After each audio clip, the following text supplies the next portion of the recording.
আসসালামু আলাইকুম। সুপ্রিয় দর্শক মণ্ডলী, আশা করি সবাই ভালো আছেন। সাহসী মায়ের অমর কাহিনী। এটি একটি কাদেসিয়ার যুদ্ধের গল্প। এটি মহিলা কবি খানসা রাদিয়াল্লাহু আনহা এর কাদেসিয়ার যুদ্ধ চলাকালীন গল্প। এই যুদ্ধে তার 4 পুত্র শহীদ হয়েছিলেন।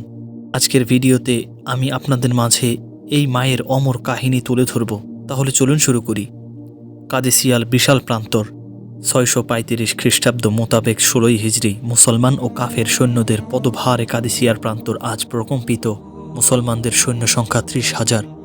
তাদের সেনাপতি হযরত সাদ ইবনে আবু ওয়াক্কাস রাদিয়াল্লাহু আনহু। কাফেরদের সৈন্য সংখ্যা 1,20,000। অস্ত্র শস্ত্রে পূর্ণ সুসজ্জিত সেনাপতি তাদের মহাবীর রুস্তম। কাদেসিয়ার যুদ্ধ ছিল মুসলমানদের জন্য ঈমানের অগ্নি পরীক্ষার এক কঠিন জিহাদ। এই যুদ্ধে অংশগ্রহণ করেন মহিলা সাহাবী হযরত খানসা রাদিয়াল্লাহু আনহা। তিনি ছিলেন নজদের অধিবাসী, প্রাজ্ঞ, বিচক্ষণতা আর অপূর্ব সৌন্দর্যের অধিকারিণী। সেই সঙ্গে সুখ্যাতি অর্জন করেছিলেন আরবের সর্বশ্রেষ্ঠ মহিলা কবি হিসেবে। তার কবি প্রতিভার প্রশংসা করতে গিয়ে উসদুল গাবা গ্রন্থের রচয়িতা লিখেছেন, সকল ঐতিহাসিক এই ব্যাপারে একমত যে খানসা এর আগে বা পরে তার চেয়ে শ্রেষ্ঠ মহিলা কবি আর কেউ ছিল না। উমাইয়া যুগের প্রসিদ্ধ কবি জারিরকে জিজ্ঞাসা করা হয়েছিল এই যুগের সবচেয়ে বড় কবিকে। জবাবে তিনি বলেছিলেন, খানসা না হলে আমি হতাম। মক্কার আকাশে রিসালাতের সূর্য উদিত হয়ে চারদিকে যখন আলোর আভা বিকিরণ করছিল, তখন সে আলোয় উদ্ভাসিত হয়ে উঠেছিল মরু আরবের সেই বিখ্যাত মহিলা কবি বিবি খানসার চক্ষুও। তাই পরিবারের আরও কয়েকজন সদস্যের সাথে মদিনায় আগমন করে দয়ার নবী মুহাম্মদ সাল্লাল্লাহু আলাইহি ওয়াসাল্লামের দরবারে উপস্থিত হয়ে তিনিও আশ্রয় নিয়েছিলেন ইসলামের সুশীতল ছায়ায়। তখন নবীজি সাল্লাল্লাহু আলাইহি ওয়াসাল্লাম দীর্ঘক্ষণ তার কবিতা শুনেন এবং তার কাব্য প্রতিভায় মুগ্ধ ও বিমোহিত হন। হযরত খানসা রাদিয়াল্লাহু আনহা শুধু যে একজন কবি ছিলেন তাই নয়, তিনি ছিলেন একজন বীরঙ্গনা নারীও। তার বীরত্ব ও সাহসিকতা যুগ যুগ ধরে আগত নারী জাতির জন্য প্রেরণার উৎস হয়ে আছে। তিনি যখন কাদেসিয়ার এই গুরুত্বপূর্ণ যুদ্ধে শরিক হন, তখন তিনি একাই শরিক হননি, কলিজার টুকরা 4 পুত্রকেও সঙ্গে নিয়ে যান। শুধু তাই নয়, পুত্ররা যাতে আকাশ সম হিম্মত নিয়ে যুদ্ধের ময়দানে লড়াই করে, কোনো অবস্থাতেই যেন পিছু না হটে, সেই জন্য তিনি যুদ্ধের পূর্ব রাত্রে ছেলেদের উদ্দেশ্যে করে এক মর্মস্পর্শী ভাষণ দেন। তিনি তার অগ্নিঝরা বক্তব্যে বলেন, হে আমার কলিজার টুকরা সন্তানেরা, তোমরা আনন্দ চিত্তে ইসলাম গ্রহণ করেছ, নিজ খুশিতেই হিজরত করেছ। সেই খোদার কসম করে বলছি, যিনি ব্যতীত অন্য কোনো মাহবুদ নেই। যেমনিভাবে তোমরা এক মায়ের গর্ভ থেকে জন্ম নিয়েছ, ঠিক তেমনিভাবে তোমরা এক পিতার সত্য সন্তান। আমি তোমাদের পিতার সাথে ছলনা কিংবা প্রতারণা করিনি।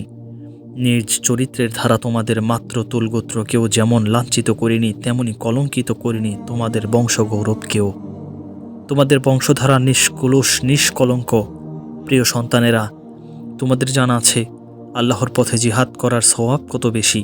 মনে রেখো, দুনিয়ার জীবন ক্ষণস্থায়ী, সকলকে একদিন মৃত্যুর স্বাদ আস্বাদন করতেই হবে। পক্ষান্তরে আখেরাতের জীবন চিরস্থায়ী, সে জীবন একবার শুরু হলে কখনো তা শেষ হবে না। উপরন্তু দুনিয়ার জীবন অপেক্ষা আখেরাতের জীবন অনেক উত্তম। তাই ভীরু কাপুরুষের মতো মৃত্যুবরণ না করে বীর বাহাদুরের মতো জিহাদের ময়দানে শহীদ হওয়াই বুদ্ধিমানের কাজ।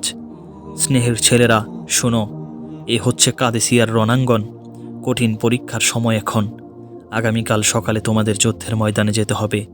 আমি চাই তোমরা অত্যন্ত সাহসিকতার সাথে বীর বিক্রমে যুদ্ধের ময়দানে উপস্থিত হও। দুশমনদের সাথে যুদ্ধ করার জন্য আল্লাহর সাহায্য নিয়ে সম্মুখে অগ্রসর হও। যুদ্ধের লেলিহান শিখা যখন দাউ দাউ করে জ্বলতে থাকবে, তোমরা তখন জীবনের মায়া ত্যাগ করে শত্রু বাহিনীর উপর পঙ্গপালের ন্যায় ঝাঁপিয়ে পড়বে। ভীরু কাপুরুষের মতো হিম্মতহারা হয়ে যুদ্ধের ময়দান থেকে পালিয়ে আসবে না।